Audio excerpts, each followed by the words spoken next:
नमस्कार दोस्तों, स्वागत है आप सभी का हमारे चैनल पे। सो गाइस, हम लोग यूकेपीएससी असिस्टेंट इंजीनियर एग्जामिनेशन 2013 का पेपर सॉल्व कर रहे थे, जिसमें हम लोग ने फर्स्ट सेट में 1 to 30 क्वेश्चन सॉल्व किए थे एंड नेक्स्ट सेट में सेकेंड सेट में हम लोगों ने 30 से लेकर 61 क्वेश्चन तक सॉल्व किए थे। तो गाइस, अब हम सेट 3 में आगे बढ़ते हैं, 62 क्वेश्चन से सॉल्व करना स्टार्ट करेंगे। और जैसा कि मैं आपको एक बार फिर से बता देता हूँ कि यूकेपीएससी ने अपनी जो डेट है वो अनाउंस कर दी है, that will be going to held on 23 April. और ये आपका एग्जामिनेशन उत्तराखंड स्टेट में ही कंडक्ट कराया जाएगा। ठीक है, तो ये स्टार्ट करते हैं अपने नेक्स्ट क्वेश्चन से, 62 क्वेश्चन से। तो हम और आपको ये पता है पैटर्न में आपको ऑलरेडी बता ही चुका हूँ, और जिसको नहीं पता है वो यहाँ पे फिर से अपना जो मैंने लिंक दिए हुए हैं, डिस्क्रिप्शन बॉक्स में भी लिंक दिया हुआ है और आई बटन पे भी आप देख सकते हो कि डिस्क्रिप्शन लिंक आ रहा है। तो उसमें आप जाकर के हमारा फर्स्ट सेट और सेकेंड सेट के क्वेश्चंस आप लोग सॉल्व कर सकते हो। ठीक है, तो आइए स्टार्ट करते हैं अपने 62 नंबर क्वेश्चन से। तो जो क्वेश्चन दिया हुआ है, question is a rigid frame plane frame is shown in the below. एक प्लेन फ्रेम आपको दे रखा है, this is the plane frame which is given, और इसमें ये पूछा है कि किस तरफ ये सोए होगा। राइट की तरफ सोए होगा। सोए मतलब क्या होता है, बेसिकली झुकना। जो ये झुकाव, जैसे कि अगर ये आपका प्लेन फ्रेम है तो ये पूछा ये किस तरफ झुकेगा, या तो ये इस तरफ ऐसे झुकेगा, या तो ये इस तरफ कुछ इस तरीके से ऐसे झुकेगा। ठीक है, तो ये जो बेसिकली जो हॉरिजॉन्टल फोर्स की जगह जो ये डिस्प्लेसमेंट आता है हॉरिजॉन्टली, तो दैट इज कॉल्ड एज सोए। ठीक है, तो अब यहाँ पे आप देख सकते हैं जो यहाँ पे एक लेंथ ये हो गई और एक लेंथ ये हो गई। तो याली लेंथ छोटी है, हेंस फ्लेक्सुरल रिजिडिटी जो होगी इसकी that will be more, hence जो आपका सोए होगा that will be in right direction, it will shift towards the right direction, hence correct answer will B A is the right answer for this question. ठीक है, अगला question देखते हैं, 63rd question. Slope deflection in structural analysis fall in the category of.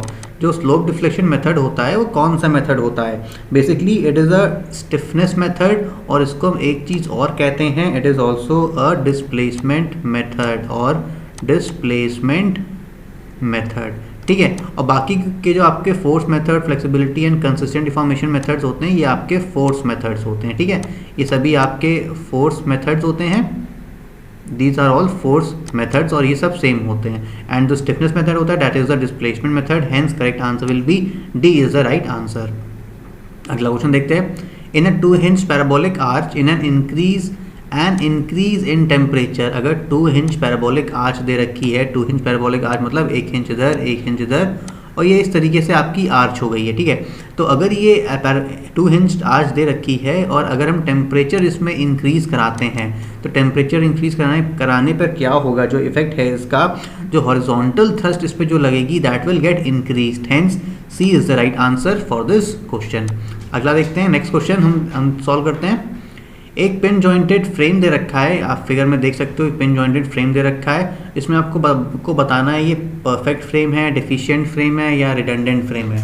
तो guys, इस जब भी आपका इस तरीके का क्वेश्चन आता है तो सबसे पहले आप रिडंडेंट फ्रेम के लिए क्या होता है, इट इज़ इक्वल टू अगर m + r - 2j, ये आपका फॉर्मूला होता है, और where m denotes number of members, ये m is number of members, जो मेंबर्स मीट कर रहे हैं, और बेसिकली R आपका क्या होता है, नंबर ऑफ रिएक्शंस, जो आपके रिएक्शंस इस पे लगेंगे जॉइंट्स पे, और J is the basically joint. ठीक है, J is a joint. Reaction at support आप कह सकते हैं उसको, जॉइंट की जगह एट सपोर्ट आप कह सकते हैं। ठीक है, तो अब यहाँ पे देख सकते हैं कि M, सबसे पहले हम नंबर ऑफ मेंबर्स काउंट करते हैं, first member, second member, third member, fourth member, fifth member, sixth member, 7th, 8th, 9th, 10th। तो यहाँ पे आप देख सकते हैं m टोटल हो गया आपका 10 मेंबर्स हैं, और रिएक्शंस कितने हैं आपके, यहाँ पे हिंज दे रखा है तो यहाँ पे 2 रिएक्शंस लगेंगे, और यहाँ पे आपको रोलर सपोर्ट दे रखा है तो आपको 1 रिएक्शन लगेगा, hence total number of reactions is equal to 3। हम नंबर ऑफ जॉइंट्स को काउंट कर लेते हैं, 1 2 3 4 5 6, तो J हो गया 6। तो जब हम इसको सॉल्व करेंगे, इस 10 + 3 - ट्वाइस ऑफ 6, तो आप जब सॉल्व करोगे 10 + 3 13, 13 - 6, 13 - 12 is equal to 1, hence it is a redundant frame with 1 degree. यहाँ पे आ गया दिस इज 1 डिग्री, हेंस तो this frame will be a redundant frame, ठीक है, ये आपका रिडंडेंट फ्रेम है विद 1 डिग्री। अगर इसमें पूछ देता है कभी कभी कि कितने डिग्री से ये रिडंडेंट है, तो ये 1 डिग्री से रिडंडेंट है। Hence correct answer will be B will be the right answer for this question, ठीक है। अगला हम बढ़ते हैं 66 क्वेश्चन की तरफ। तो यही क्वेश्चन आपके हिंदी में भी दे रखे हैं, आप चाहो तो हिंदी में भी इसको सॉल्व कर सकते हो। उसके बाद देखते हैं the bending moment diagram for a cantilever whose free end is subjected to a point load will be a shape of. अगर एक कैंटिलीवर बीम मान लो आपको दे रखी है, इस तरीके से कैंटिलीवर बीम दे रखी है, उसमें फ्री एंड, इसमें एक फ्री एंड पे पॉइंट लोड लगा हुआ है, मान लो पी लोड का पॉइंट लोड लगा हुआ है, तो इसका बेंडिंग मोमेंट डायग्राम होगा that will be in a shape of like this, क्योंकि आपको पता है बेंडिंग मोमेंट, इस पे जो लोड लगेगा it will create a moment over here, तो यहाँ पे जॉइंट पर कुछ ना कुछ बेंडिंग मोमेंट डेवलप होगा। हेंस इसका जो बेंडिंग BMD होगा, bending moment diagram, it will be a triangular shape. Hence A is the right answer for this question, ठीक है। अगला देखते हैं the ratio of theta A and theta B, this is theta B for the beam as shown in the figure. यहाँ पे figure guys skip हो गई है आई थिंक, तो हम बना देते हैं जो फिगर यहाँ पे आई हुई थी क्वेश्चन में एग्जामिनेशन में। ये आपका कुछ इस तरीके से फिगर थी, वो hinge support simply supported beam दे रखी है and it is subjected to a UDL over the span, और ये आपका ए जॉइंट है, ये आपका बी जॉइंट है। तो आपको बेसिकली जो फाइंड करना है ratio of theta A and theta B find करना है। Theta generally indicates what, it is a slope, तो स्लोप एट ए पे कितना होगा एंड स्लोप एट बी पे कितना होगा। तो आपको जब हम स्लोप डिफ्लेक्शन मेथड पढ़ रहे थे तो मैंने आपको बताया था कि कुछ फॉर्मूलाइज थे स्लोप फाइंड करने के एंड डिफ्लेक्शन फाइंड आउट करने के, ठीक है। तो स्लोप एंड डिफ्लेक्शन जब हम फाइंड आउट करते थे तो इस बीम का जो सिंपली सपोर्टेड होती थी and which is subjected to overall UDL, तो उसके लिए theta A was is equal to क्या होता था, WL³/24EI। ये आपका फॉर्मूला होता था जब कभी भी कोई भी सिंपली सपोर्टेड बीम पे अगर आपको स्लोप निकालना है तो ये इसका फॉर्मूला होता था। अब theta A will be equal to theta B, ठीक है। जितना स्लोप आपका यहाँ डेवलप होगा उतना ही स्लोप आपका यहाँ डेवलप होगा। मान लो डिफ्लेक्शन ये, तो this is the slope and this is the slope, तो ये जो होगा this will be theta A slope and this will be theta B slope.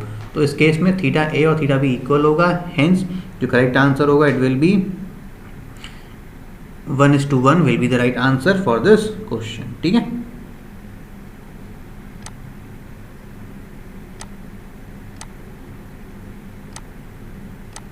सो भाई जब आप देख सकते हैं कि theta A and theta B equal है, हेंस जो रेशियो होगा दोनों का that will be 1:1, hence C is the right answer for this question. अगला देखते हैं 68th क्वेश्चन क्या है। The degree of static indeterminacy Ns and degree of kinematic indeterminacy Nk for the plane frame shown in this figure, and we have to neglect the axial deformation। आपको question guys बहुत अच्छे से पढ़ना होगा, यहाँ पे दिया हुआ है कि आपको एक्सियल डिफॉर्मेशन जो है वो नेग्लेक्ट करना है बेसिकली, ठीक है। तो अब सबसे पहले इसमें हम degree of kinematic indeterminacy find करेंगे, that is Nk, and this is equal to what 3J minus R होता है। और इसमें अब अगर एक्सियल डिफॉर्मेशन नेगलेक्ट करना है सो इसमें हम एम को भी नंबर ऑफ मेंबर्स हम रिड्यूस करा देते हैं। इसमें जितने भी मेंबर आपके जिसमें भी हमको एक्सियल डिफॉर्मेशन नेगलेक्ट करना होता है उतने ही मेंबर्स हम रिड्यूस करा देते हैं। अगर इस क्वेश्चन में पूछ देता देता कि नेगलेक्टिंग एक्सियल डिफॉर्मेशन फॉर बीम, तो यानी कि ये बीम है और ये बीम है, तो आप सिर्फ जो एम लेते सिर्फ बीम को लेते हैं, यानी कि ये वाली बीम और ये बीम। और अगर कॉलम लिखता तो सिर्फ ये 3 कॉलम लेते जिसमें आपको एक्सियल डिफॉर्मेशन नेगलेक्ट करना था। बट इसमें नेगलेक्ट करना है कि कंप्लीट जितने भी आपके सपोर्ट जितने भी स्ट्रक्चर है पूरे स्ट्रक्चर एक्सियल डिफॉर्मेशन को नेगलेक्ट करना है। हेंस यहाँ पे M will be what columns plus beam. तो कॉलम कितने हैं 1 2 3 एंड बीम्स कितनी है 1 and 2। हेंस दो कंप्लीट स्ट्रक्चर हो गया 3 4 5, hence M will be equal to 5, ठीक है। और जॉइंट्स कितने हैं यहाँ पे 1 2 3 4 5 6, जे इंडिकेट्स जॉइंट, तो 3 × 6 minus R is what reaction.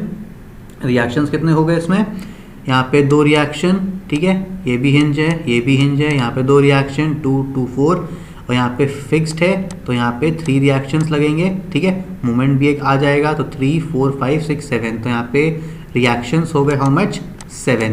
तो अब हम निकाल लेते हैं रिएक्शंस का टू 7 - 5, बेसिकली आप जब सॉल्व करोगे 3 6 18, 18 माइनस 7 माइनस 5, 7 और 5 को हमने अगर ऐड किया तो इट बिकम्स 12, तो 16 minus 18 minus 12 become value will be 6। तो एन के की जो वैल्यू आएगी that will be 6 will be the N value for N K. और अगर हम degree of static indeterminacy N S find out करते हैं तो इट विल बी व्हाट, हमको पता है हम इसको ट्री कॉन्सेप्ट से सॉल्व करते हैं। If we solve using tree concept, मैंने एक वीडियो बनाया था जिसमें स्टैटिक इंडिटरमिनेसी और डिटरमिनेसी को डिस्कस किया था, तो उस वीडियो में आप जा करके देख सकते हो कि मैंने क्या ट्री कंसेप्ट कैसे पढ़ाया है और क्या कंसेप्ट है इसको सॉल्व करने का बेसिकली, ठीक है, विदाउट एनी फॉर्मूला यूज़। तो उस फॉर्मूले से अगर हम सॉल्व करें तो ये जो यहाँ पे आएगा that will be 3c minus R dash, 3c minus R dash, और 3c क्या है, c is the number of cuts required to make this a particular tree. यानी कि अगर हम ए जितने भी फिक्स्ड जितने भी कॉलम्स हैं उनको हम अलग से ट्री बनाने के लिए हम क्या करेंगे, यहाँ पे 2 कट लगाएंगे, एक कट यहाँ लगाएंगे और एक कट यहाँ लगाएंगे। तो this will act as a this tree, this will act as a this tree, and this बीच वाला जो कॉलम होगा it will act like this tree, and जो लास्ट वाला कॉलम होगा this will be acting like a this tree. तो हमें 2 cuts लगाने पड़ेंगे, हेंस सी की वैल्यू हो गई what 2, hence 3 into 2 minus r dash. R dash is the number of redundants which we require to make the supports as fixed.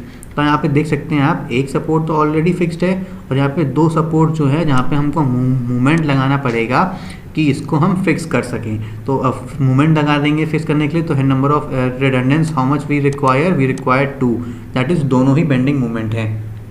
तो 3c minus are minus 2 करेंगे तो this will give you what 3 into 6, 6 minus 2 is equal to 4। तो यहाँ पे आप देख सकते हैं एन एस की वैल्यू कितनी आई है 4। अब एन एस की वैल्यू 4 है एंड एन के की वैल्यू 6 है। सो इस तरह से हम देखेंगे तो the correct answer will be B will be the right answer for this question, ठीक है गाइज। इस जो कॉन्सेप्ट मैंने ट्री कॉन्सेप्ट बताया है और आपको पढ़ाया है उससे आप जितना भी डिफिकल्ट क्वेश्चन होता है वो आपको ईजिली सॉल्व हो जाएगा without any usages of any formula. आपको कोई भी फॉर्मूला याद करने की ज़रूरत उस केस में नहीं पड़ेगी, ठीक है। तो आइए अपने अगले क्वेश्चन की तरफ बढ़ते हैं, that is 69th question. A fixed beam of span L is subjected to uniformly distributed load W per unit length. If the beam has constant flexural rigidity, then fixed end moment कितना होगा।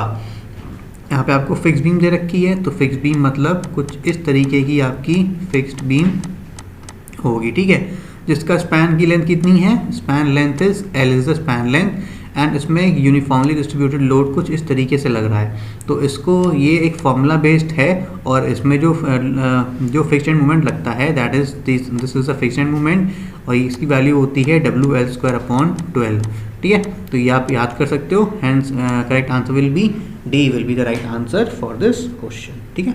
अब अगला आगे की ओर बढ़ते हैं अपने नेक्स्ट क्वेश्चन की ओर। Which of the following statement is correct for flexibility method of analysis? अब flexibility method of analysis में क्या होता है, this method is used for indeterminate structures के लिए इसको यूज़ किया जाता है with lesser degree of static indeterminacy, जिसकी NS की value degree of static indeterminacy value कम होती है, उसके लिए हम इसको इस्तेमाल करते हैं। Hence option first is use to determinate structures false, क्योंकि हम इसको इंडिटरमिनेट के लिए इस्तेमाल करते हैं। सेकेंड देखते हैं, this method is used only for manual analysis of indeterminate structure, this is also false. C देखते हैं, this method is used for analysis of indeterminate structures with lesser degree of static indeterminacy, yes correct, hence C will be the right answer for this question, ठीक है। अगला question देखते हैं, Rankine's formula is used for the analysis of steel compression member if the slenderness ratio L/R is। जो Rankine formula होता है basically वो कब यूज़ किया जाता है, जब it is use between L/R ratio 120 से 200 रॉन्ग, 200 से 250 रॉन्ग, 100 से 150 बीच में, this is also not correct, hence correct answer will be D will be the right answer for this question, ठीक है। अगला देखते हैं, अपना नेक्स्ट क्वेश्चन देखते हैं।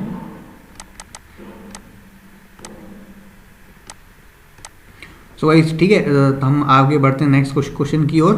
बेसिकली मैं आपको बता देता हूँ कि जो रैंकाइन्स फार्मूला है this can be use for any value and it can be use for both long column also and short column also, it can be use for both the columns, ठीक है। तो आइए अपना नेक्स्ट क्वेश्चन देखते हैं। अगला question बढ़ते हैं 72nd क्वेश्चन की ओर।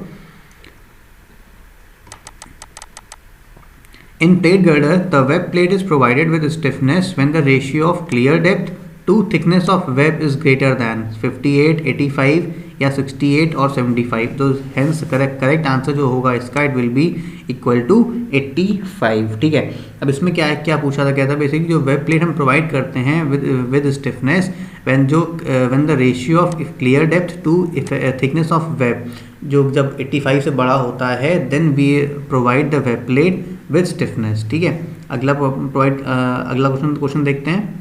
In plastic design of structures, if degree of statical indeterminacy I, the number of hinges P required to convert the structure into mechanism is given by, यानी कि number of hinges P required to, अगर हमको कोई भी एक structure दे रखा है जिसकी स्टैटिक इंडिटरमिनेसी I है and the number of hinges required to convert the structure, number of hinges हमें कितने हिंजेस रिक्वायर्ड होते हैं इस पूरे स्ट्रक्चर को एक मैकेनिज्म में कन्वर्ट करने के लिए। This is given bye I+1। So correct answer will B I+1, that is C will be the right answer for this question. Hence 73 का C is the right answer for this question. अगला देखते हैं, अपना next question की ओर बढ़ते हैं। Allowable average shear stress in an unstiffened web for beams made of steel of grade 250 newton पर mm²। तो बेसिकली इसका क्या होता है, अलाउेबल जो एवरेज शियर स्ट्रेस होती है दिस इज इक्वल टू 0.4%। ठीक है, 0.4% होती है।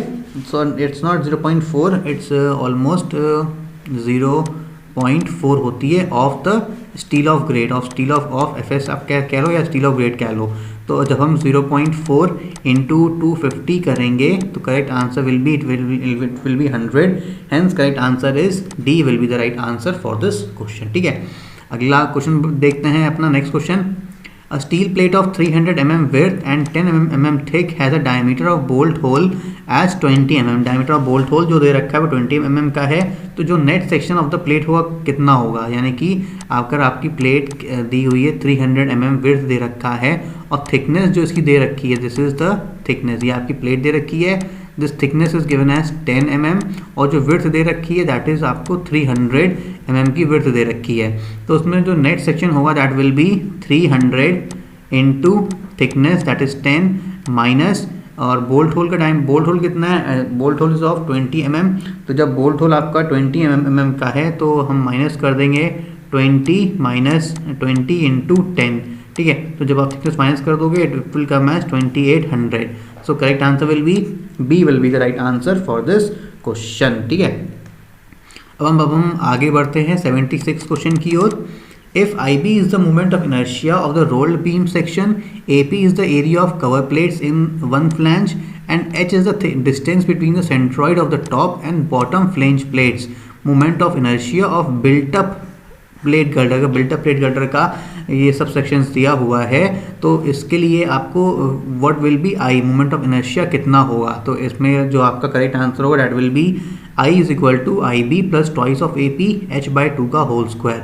Hence A will be the right answer for this question. इसको याद कर लेना, डायरेक्टली इसी तरीके से एग्जामिनेशन में पूछा जाता है, चाहे आपका JEE का एग्जामिनेशन हो चाहे आपका AE का एग्जामिनेशन हो, इन दोनों में ही बहुत ज़्यादा इंपॉर्टेंट है। ठीक है, अब हम अपना नेक्स्ट क्वेश्चन की ओर बढ़ते हैं, दैट इज 77 क्वेश्चन की ओर। अगर M दे रखा है maximum movement in a plate girder and P is the allowable bending stress दे रखी है and TW is the thickness of web, तो economical depth of the plate girder कितना होगा। तो जो economical depth of plate girder होगा that will be 1.1 M upon under root of M upon P into TW। Hence C will be the right answer for this question. Next देखते हैं, अगला question देखते हैं। Normally the pitch of roof truss with asbestos sheet should not be less than, जो pitch roof होती है, roof truss का जो पिच होता है, और तो अगर हम इसमें एस्बेस्टॉस शीट प्रोवाइड करते हैं तो उसकी जो पिच होती है that should not be less then, it should not be less then 1/4 of the span. Hence B is the right answer for this question. अगला देखते हैं 79 क्वेश्चन देखते हैं। आपको हिंदी में पढ़ना चाहता हूँ, आप हिंदी में भी देख सकते हो क्वेश्चन को। 79 क्वेश्चन देखते हैं क्या है। Gantry girders are design to resist. अब गैंट्री गर्डर्स में हम लैटरल लोड, चाहे आपका लॉन्गिट्यूडनल, चाहे लैटरल हो, चाहे लॉन्गिट्यूडनल लोड्स हो, चाहे वर्टिकल लोड्स हो, किसी भी तरीके का लोड होगा ये सभी रेजिस्ट कर लेगा। Hence B will be the right answer for this question.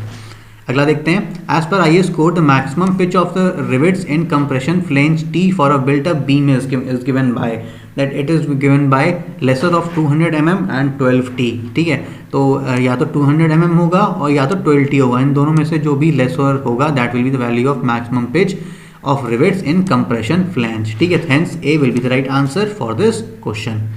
तो हम आगे बढ़ते हैं 81 क्वेश्चन की ओर। 81 क्वेश्चन में और हम जब देखेंगे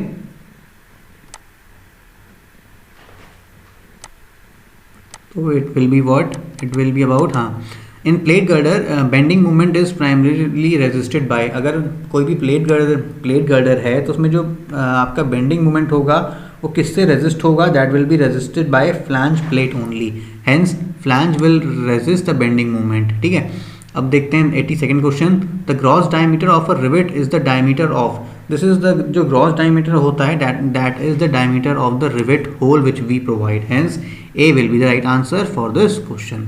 अगला देखते हैं 83rd क्वेश्चन सॉल्व करते हैं हम। 83rd पे क्या है, विच of the following sections will have the larger shape factor, shape factor इनमें से किसका सबसे ज़्यादा होता है। तो जो हमारे पास जो ऑप्शंस दे रखे हैं, diamond, rectangle, I section, solid circular section, इन सब में से डायमंड सेक्शन का सबसे ज़्यादा होता है। और मैं आपको एक चीज़ बता देता हूँ कि अगर ट्रायंगुलर सेक्शन दिया हुआ है तो ट्रायंगुलर में सबसे ज़्यादा ट्रायंगुलर का होगा, दिस इज अबाउट 2.34 वैल्यू होती है शेप फैक्टर की। ठीक है, आगे बढ़ते हैं, which of the following section should preferably be use at places where torsion occur, जहाँ पर भी टॉर्शन अकर होगा वहाँ पर हम बॉक्स टाइप सेक्शन का इस्तेमाल करते हैं। अगला देखते हैं next question, load factor is defined as the ratio of, तो जो बेसिकली जो लोड फैक्टर होता है that is equal to collapse load upon working load, this is equal to collapse load upon working load. ठीक है, तो यहाँ पे ना collapse load upon working load कोई भी ऑप्शन नहीं है, hence D will be the right answer for this question. अगला देखते हैं, effective length of a column held in position and restrained in one direction at one and and other and is free, अगर एक and restrained है और other and अगर आपका free है, hence it will be D will be the right answer. Restrained मतलब एक and आपका फिक्स्ड है और दूसरा एंड आपका फ्री है, तो यहाँ पे आपका इट विल बिकम 2L, तो correct answer will be D will be the right answer. अगला देखते हैं next question 87 question, the permissible bending stresses in a slab base of a 10 steel column for all grades of steel is limited to, this is limited to about 185 newton per mm square. ठीक है, इसको आप लोग याद कर लेना, बाकी अगर आपको हिंदी में पढ़ना चाहते हो तो आप हिंदी में इसको पढ़ सकते हो। हम नेक्स्ट देखते हैं, members which support covering material of a steel roof trusses are, जो स्टील रूफ को सपोर्ट करते हैं that is what is called as rafters, उनको हम राफ्टर्स कहते हैं। 89 क्वेश्चन देखते हैं। अगला question, which of the following types of riveted joint is free from bending stresses. अब बेंडिंग स्ट्रेसेस में कौन सा फ्री होता है, जब हम this is a butt joint, and in butt joint को हम जॉइंट से जोड़ने के लिए हम क्या बट कवर प्लेट्स प्रोवाइड करते हैं इस तरीके से। तो जो इसमें अब मूवमेंट, इसमें यहाँ भी फोर्स लगेगा, यहाँ भी फोर्स लगेगा। तो अब यहाँ पे क्वेश्चन क्या पूछ रहा है, विच of the following of the types of riveted joint is free from bending stresses. Bending stresses से फ्री जो होगा that will B butt joint with double cover plates, यानी कि अगर हम डबल कवर प्लेट्स प्रोवाइड कर रहे हैं, दिस इज एक कवर प्लेट ऊपर एक कवर प्लेट नीचे, तो तब जाके जो जॉइंट होगा आपका that will be bending stress free, it will be free from any kind of bending stresses, hence C will be the right answer for this question. अब हम आगे क्वेश्चन की ओर बढ़ते हैं, अपने 90th क्वेश्चन की ओर। The effective length of fillet weld should not be less than, जो इफेक्टिव लेंथ होती है फिलेट वेल्ड की, this should not be less than 4 times the weld size, hence D will be the right answer for this question. अगला देखते हैं, for a rivet of 20 mm diameter of the hole will be, आपको पता है अगर 25 mm या इससे कम होगा तो हम we add 1.5 mm in the diameter of rivet, और अगर ये वैल्यू 25 से ज़्यादा है then we add 2 mm in the value of rivet। ठीक है, तो अब यहाँ पे जो रिवेट की वैल्यू दे रखी 20 mm डायमीटर, और जो डायमीटर ऑफ होल कितना होगा, इट विल बी अबाउट, हम क्या करेंगे 20 प्लस 1.5, 25 से कम है, हेंस वी ऐड 1.5, तो now the diameter hole will become 21.5, so B will be the right answer for this question. अगला देखते हैं, value of Poisson ratio for structural steel in the elastic range is taken as, elastic range में जो हम value लेते हैं Poisson ratio की that is taken as 0.3, hence A में A will be the right answer for this question.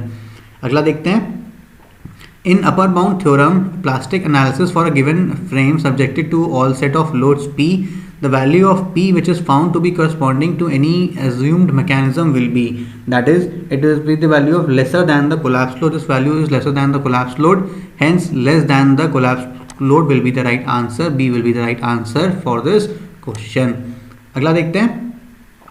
Plastic theory is generally use for, हम plastic theory basically जो use करते हैं इसको हम बीम्स के लिए ही मोस्टली इस्तेमाल करते हैं. ठीक है, अगला क्वेश्चन देखते हैं 95th question. Which of the following elements of a pitched roof industrial steel building primarily resist lateral load parallel to the ridges, यानी कि जो लेटरल लोड रेजिस्ट करता है which is parallel to the ridge, this is called as purlins, hence A will be the right answer for this question. आप हिंदी में पढ़ना चाहते हो तो आप देख सकते हो, हिंदी में डिस्कस कर सकते हैं. तो अब हम 96 क्वेश्चन सॉल्व करते हैं. 2 फ्लैट प्लेट्स दे रखी हैं, ये साइज मेंशनड है, इसको हम वी बेल्ट से वेल्ड करा रहे हैं. इफ परमिसिबल स्ट्रेसेस आपकी 142 न्यूटन पर mm स्क्वायर है तो strength of the butt weld कितना होगा. तो जब आप इसको सॉल्व करोगे तो exact value will B 187.44 kilo Newton will be the right answer for this question. ठीक है, अगला देखते हैं 97 का. Factor of safety is defined as the ratio. Factor of safety is basically what?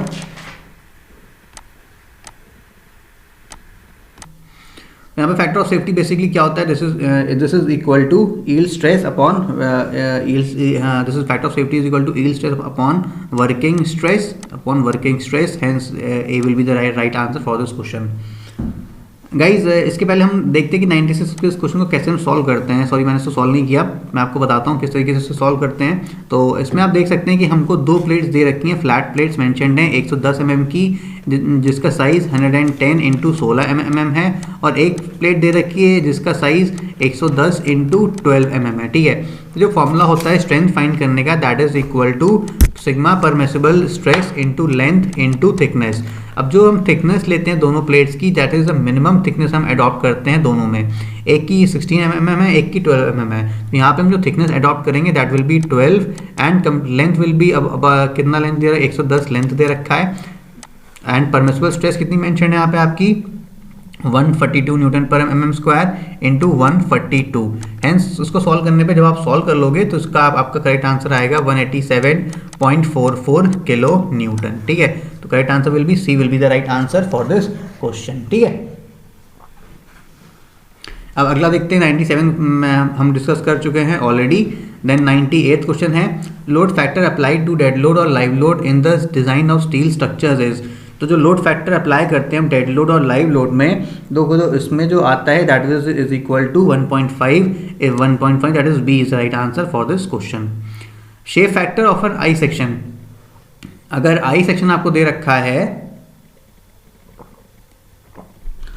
तो उसका शेप फैक्टर क्या होगा?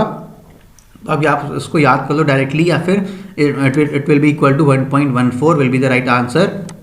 कुछ शेप्स होते हैं जिनका आपको आई सेक्शन जिनका आपको शेप फैक्टर याद होना चाहिए. ठीक है, तो आप डिफरेंट सेक्शंस के शेप फैक्टर आप लोग याद कर सकते हो. अगर यहाँ पे क्वेश्चन दिया हुआ है, टी सेक्शन गिवन है जिसमें distance of neutral axis from top से न्यूट्रल एक्सिस का डिस्टेंस कितना होगा ये पूछा गया है. तो इसमें बेसिकली आप दे सकते हो दिस इज व्हाट यहाँ पे हम ले सकते हैं, ये हम this is complete taken as A1 and इसको हम वेब को ले सकते हैं एरिया 2. ठीक है, अगर हम इसके जो न्यूट्रल एक्सिस की डेप्थ लेंगे, दिस इज मान लो ये न्यूट्रल एक्सिस है, this neutral axis depth can be taken as x. ठीक है, this is the what is called as neutral axis. और यहाँ से इसकी न्यूट्रल एक्सिस है, it is how much x bar, this is neutral, this axis will be x bar. और अगर हम इसके सेंटर से लेंगे, इसके सेंटर से डिस्टेंस दूरी जो आपका टॉप से डिस्टेंस होगा, इसका होगा डिस्टेंस x1. और जो वेब है, वेब वाले का डिस्टेंस कितना होगा? इस वेब का जो आपका न्यूट्रल एक्सिस मान लो कहीं यहाँ लाई कर रहा है, तो इसका डिस्टेंस क्या होगा? दिस विल बी टॉप से x2. ठीक है, और इस कंप्लीट फिगर का क्या होगा? x बार. तो x बार जब हम निकालेंगे, this will be what? A1 plus A2 into x bar is equal to A1 x1 plus A2 x2. तो अब जब आप x बार निकालोगे, this will be equal to A1 क्या, यानी कि ये वाला एरिया कितना हुआ? 400 इंटू 100 mm ये थिकनेस हो गया, इंटू x1 कितना दे रखा है, x1 आपको 100 थिकनेस दे रखी है, 100/2 इंटू 100/2, तो ये आपका आ गया A1x1 प्लस A2x2, A2 कितना दे रखा है, A2 इज़ अबाउट 500, ये आपकी थिकनेस 500 दे रखी है, 500 और विड्थ दे रखा है 100 इंटू 100, और जो आपका x2 की वैल्यू होगी that will B, this will be what, x2 will be 100 plus 500/2, ये आपका x2 क्योंकि टॉप से डिस्टेंस है तो आपने ये 100 ऐड किया प्लस हाफ ऑफ दिस 500, तो ये आपका हो गया A1x1 प्लस A2x2, और इसको आप कंप्लीट एरिया से डिवाइड कर दो, that is 400 into 100 plus 500 into 100, ठीक है। इसको आप जो आंसर डिवाइड करोगे तो जो करेक्ट आंसर आएगा that will be about 216.67 mm, तो जो करेक्ट आंसर होगा that will be D will be the right answer for this question. So guys इस सेट में हमने 100 क्वेश्चंस डिस्कस कर लिए हैं, और अगर आपको वीडियो अच्छा लगे तो प्लीज़ उसको लाइक शेयर सब्सक्राइब जरूर करिएगा। Thank you for watching this video, thank you, thanks.